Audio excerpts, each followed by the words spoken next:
उत्तर प्रदेश में लोकसभा चुनावों में विपक्ष को बहुत कम सीट मिलती है, तो इस हार के कारणों में एक कारण उसकी करनी भी रहेगी। एक कहावत है कि जैसी करनी वैसी भरनी। कुछ ऐसा ही हाल यहाँ इंडिया गठबंधन में साथ चुनाव लड़ रहे समाजवादी पार्टी और कांग्रेस का भी है। कहा जाता है कि जब जंग में मुकाबला तगड़े पहलवान से हो तो तैयारी के लिए मेहनत और बढ़ा दी जाती है, पर यहाँ ऐसा नहीं है। उत्तर प्रदेश में प्रधानमंत्री नरेंद्र मोदी और अमित शाह की जोड़ी तो है ही, साथ में सीएम योगी आदित्यनाथ भी हैं। फिर भी विपक्ष हाथ पर हाथ धरे क्यों बैठा है? इन पार्टियों को भरोसा है कि जनता हमें यूं ही कुर्सी दे देगी। लोकसभा चुनावों में एनडीए गठबंधन की ओर से ताबड़तोड़ चुनाव प्रचार, रैलियां, सभाएं शुरू हो चुकी हैं।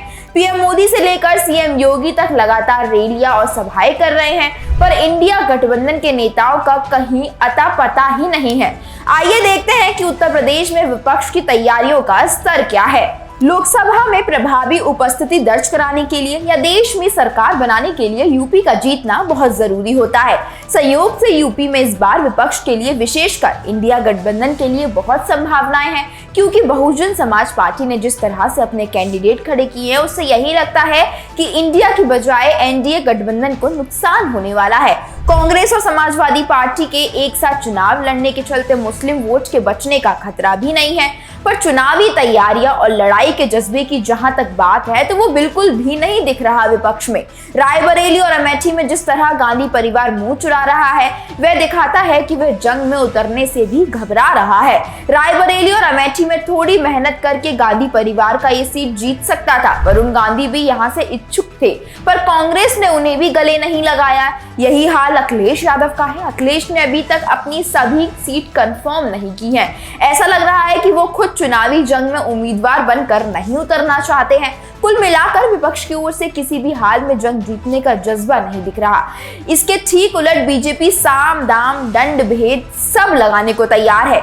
जिन नेताओं ने अपमान किया उनको भी माफ कर साथ लेने को तैयार है। समाजवादी पार्टी के चुनावी तैयारियों की गंभीरता देखिए। अब तक करीब 10 लोकसभा क्षेत्र के उम्मीदवारों के टिकट बदल चुके हैं। बीच में तो ये स्थिति हो गई थी कि मुरादाबाद और रामपुर में एक साथ दो प्रत्याशियों को सिंबल मिल चुका था। आज की तारीख में समाजवादी पार्टी के कार्यकर्ताओं से अगर पूछा जाए कि मुरादाबाद और रामपुर में पार्टी के उम्मीदवारों का नाम बताएं, तो हो सकता है कि वो कंफ्यूज हो जाए। क्या कोई भी समाजवादी पार्टी के लेवल की पार्टी से इस तरह के व्यवहार की उम्मीद कर सकता है? इस तरह के व्यवहार से आम जनता तो नाराज होती ही है, पार्टी के नेता और समर्थकों में भी नेता के प्रति गुस्सा बढ़ता है।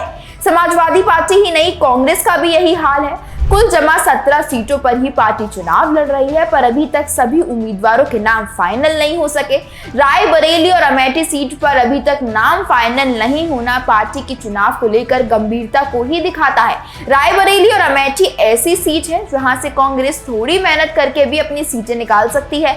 अगर गांधी परिवार के लोग चुनाव लड़ते हैं तो जीत और भी आसान हो सकती है, पर अभी तक पार्टी में मंथन ही चल रहा है। इंडिया गुट के नेताओं, विशेषकर समाजवादी पार्टी के नेता अखिलेश यादव ने कोशिश की होती तो एक और गठबंधन नहीं सामने आया होता।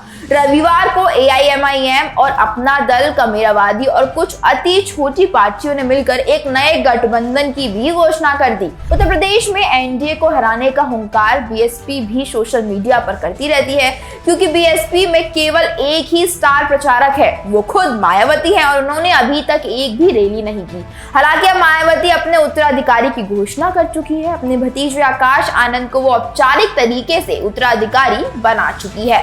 खैर, अब देखना ये होगा कि किस तरह यूपी में बीजेपी को हरा पाएंगे विपक्ष के शेर। इस वीडियो में बस इतना ही। आपकी इस पर क्या राय है, हमें कमेंट करके जरूर बताएं और देखते रहें न्यू मीडिया। धन्यवाद।